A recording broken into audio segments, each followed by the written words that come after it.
இன்னைக்கு இருக்கிற உலகத்தில் யாரை நம்புறதுனே தெரியல. யார் எப்போ எப்படி மாறுவாங்கன்னு நம்மளால் புரிஞ்சிக்கவே முடியல. நமக்கு நல்லா தெரிஞ்ச நம்மக்கிட்ட நெருக்கமாக இருக்கவங்க கூட எப்போ எப்படி மாறுவாங்க, என்ன செய்வாங்கன்னு நம்மளால் கொஞ்சம் கூட புரிஞ்சிக்க முடியல. அப்படி இருக்கும் பட்சத்தில் நமக்கு ஒரு வேலை நடக்கணும்னா, நம்ம வேலை சரியாக முடியணும்னா யாரை நம்புனா அது கரெக்டாக நடக்கும், மிக சரியாக நம்ம வேலையை யாரால் செய்ய முடியும் என்பதை பற்றி விளக்கும் கதைதான் இது.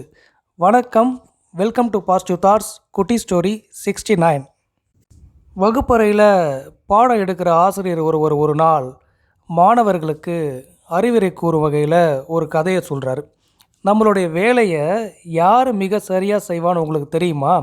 அதுக்கு நான் ஒரு கதையை சொல்கிறேன். அந்த கதையை சொல்லி நான் உங்களுக்கு விளக்குறேன். ஒரு கிராமத்தில் ஒரு வயல்வெளியில் ஒரு குருவி கூடு கட்டியிருந்தது. அந்த குருவி கூட்டில் 3 குருவி குஞ்சுகள் இருந்தது. அந்த 3 குட்டி குருவிக்குமே அந்த தாய்க்குருவி தினமும் பறந்து சென்று இரையை எடுத்துகிட்டு வந்து கொடுக்கும். அந்த வயல்வெளியில் உள்ள நெற்கதிர்கள் எல்லாம் அறுவடைக்கு மிக தயாரான நிலையில் இருந்தது.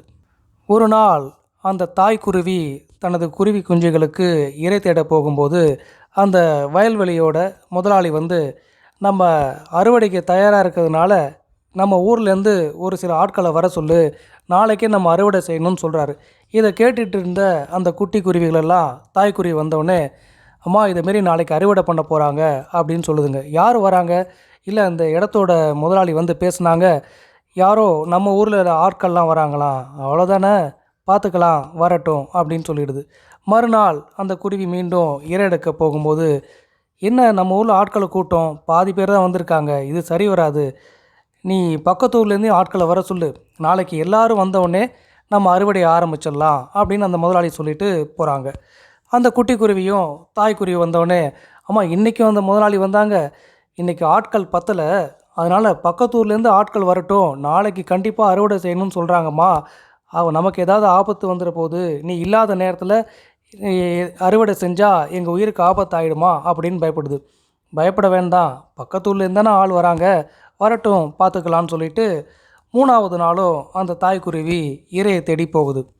அப்போது அந்த முதலாளி, என்னப்பா பக்கத்து ஊர்லேருந்து ஆள் சரியாக வரலையே, இதெல்லாம் நம்ப முடியாது, நம்ம உறவினர்கள்லாம் இருக்காங்களே அவங்கள ஒரு சில பேரை வர சொல்லு, நாளைக்கு எல்லோரும் வந்தவுடனே ஒரே நாளில் அறுவடை முடிக்கணும், இதுக்கு மேலேயும் தாமதப்படுத்தக்கூடாதுன்னு அந்த முதலாளி சொல்லிட்டு போகிறாங்க.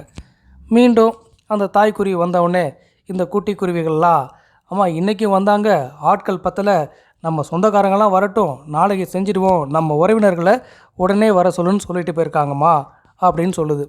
அவ்வளோதானே, பார்த்துக்கலாம், நீங்கள் நிம்மதியாக உறங்குங்க, ஒன்றும் ஆகாது, நான் நாளைக்கும் உணவெடுக்க போவேன், நீங்கள் பயப்படாமல் இருங்க, அறுவடை நடக்கவே நடக்காதுன்னு அந்த தாய்க்குருவி சொல்லுது.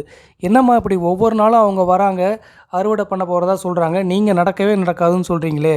நடக்காது, நிச்சயம் ஒன்றும் ஆகாது, தூங்குங்க, நான் இருக்கேன் அப்படின்னு சொல்லிட்டு மறுநாள் விடிந்ததும் அந்த தாய்க்குருவி இரையை தேடி பறந்து போகுது. மறுநாள் அந்த முதலாளி வராரு. உள்ளூர்காரங்களும் வரல, இவர் வர சொல்லிட்டு வேலை இல்லைன்னு சொன்னதுனால வெளியூர்காரங்களும் வேலைக்கு வரல, சொந்தக்காரங்களும் யாருமே வரல.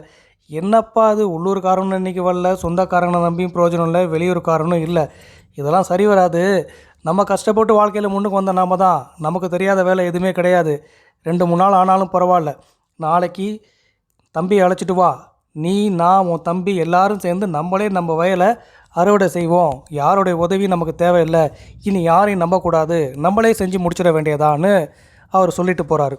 இந்த செய்தியை அந்த குட்டி குருவியெல்லாம் தாய்க்குருவி வந்தவுடனே சொல்லுது. அப்படியா, அப்போ உடனடியாக நம்ம கிளம்ப வேண்டியதான், இனி நம்ம தாமதிக்கவே கூடாது, ஒரு நிமிஷம் கூட இங்கே இருக்க வேண்டாம் அப்படின்னு சொல்லிட்டு அந்த குருவி தன்னுடைய குட்டி குருவியெல்லாம் தூக்கிட்டு அந்த இடத்த விட்டு கிளம்பி வேறொரு மர பொந்தில் போய் அமருது. அப்போது அந்த குட்டி குருவியெல்லாம் தாய்க்குருவியிடம், இவ்வளோ நாளாக அறுவடை நடக்காது, நான் பார்த்துக்கிறேன், ஒன்றும் ஆகாதுன்னு சொல்லிகிட்டே இருந்தீங்க, இப்போது என்ன எங்களெல்லாம் அழைச்சிக்கிட்டு இங்கே உடனடியாக வந்துட்டீங்க அப்படின்னு கேட்க, அதுக்கு அந்த தாய்க்குருவி சொன்னிச்சா, முதல்ல அந்த முதலாளி உள்ளூர் மக்களை நம்பினார், போதுமான வேலை ஆட்கள் கிடைக்கல, வெளியூர் ஆட்களையும் வைத்து அறுவடை செய்யலான்னு நினச்சாரு, அதுவுமே அவருக்கு சரியாக ஒத்து வரல, சரி வேண்டாம் உறவினரை கூப்பிடுவோன்னு பார்த்தாரு, அதுவுமே அவருக்கு சரி வரலை, ஆனால் கடைசியில் அவர் என்ன முடிவு பண்ணிட்டாருன்னு சொன்னீங்க, அவரே அறுவடை செய்ய போகிறாரு தன்னோட தம்பிகளையும் மகன்களையும் வைத்துன்னு நீங்கள் சொன்னதுலேருந்து நான் புரிஞ்சுக்கிட்டேன். எப்போ ஒருவன் தான் வேலையை தானே செய்யணும்னு முடிவு பண்ணுறானோ நிச்சயமாக அந்த வேலையை அவன் சரிவர செஞ்சிடுவான். அதனால் அவர் அறுவடை செய்வது உறுதி. ஏன்னா அவர் யாரையும் நம்பலை, தன்னை நம்ப ஆரம்பிச்சிட்டாரு.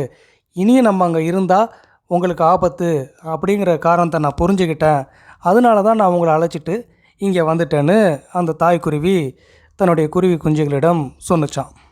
இப்போது உங்களுக்கு புரிஞ்சிருக்கும்னு நினைக்கிறேன். நம்மளுடைய வேலையை நம்மை தவிர வேறு யாரும் சிறப்பாக செய்ய முடியாது. அதுக்காக யாரையுமே நம்பக்கூடாது, வேலைக்கு ஆட்களை வைத்துக்கொள்ளக்கூடாது என்று இல்லை. நம்ம வேலையில் நம்மளுடைய ஈடுபாடும் இருக்கணும். நம்ம ஈடுபட்டால் மட்டும்தான் நம்ம வேலை மிக சிறப்பாக நடக்கும் என்பதை அந்த மாணவர்களுக்கு ஆசிரியர் அறிவுரையாக கூறினார். எந்த வேலையாக இருந்தாலும் அது ஒரு தொழிலாக இருக்கலாம், நாம் செய்கின்ற தொழிலாக இருக்கலாம், அல்லது நம்ம வீட்டில் நடக்கிற ஒரு நல்ல நிகழ்ச்சியாக கூட இருக்கலாம். அதில் நம்மளோட தலையீடு இருந்தால் தான் அது மிக சிறப்பாக நடக்கும். எத்தனை வேலை ஆட்கள் இருந்தாலும் யார் எவ்வளோ நமக்கு உதவி பண்ணாலும் நாம் அதில் ஈடுபடும் போது தான் அதை முழுமையாக வெற்றிகரமாக முடிக்க முடியும் என்பது தான் இந்த கதை நமக்கு எடுத்துரைக்கின்றது. ஓகே ஃப்ரெண்ட்ஸ், இந்த கதை பிடிச்சிருந்தா மறக்காமல் ஒரு லைக் பண்ணுங்கள். நீங்கள் பண்ணுற லைக்கு தான் இந்த பதிவை மேலும் பலருக்கு கொண்டு போய் சேர்க்கும். இது வரைக்கும் நம்ம சேனலை சப்ஸ்கிரைப் பண்ணாமல் பார்க்குறவங்களில் நீங்களும் ஒருத்தங்களாக இருந்தீங்கன்னா நம்ம சேனலை சப்ஸ்கிரைப் பண்ணுங்கள், சப்போர்ட் பண்ணுங்கள். மீண்டும் சந்திப்போம். நன்றி.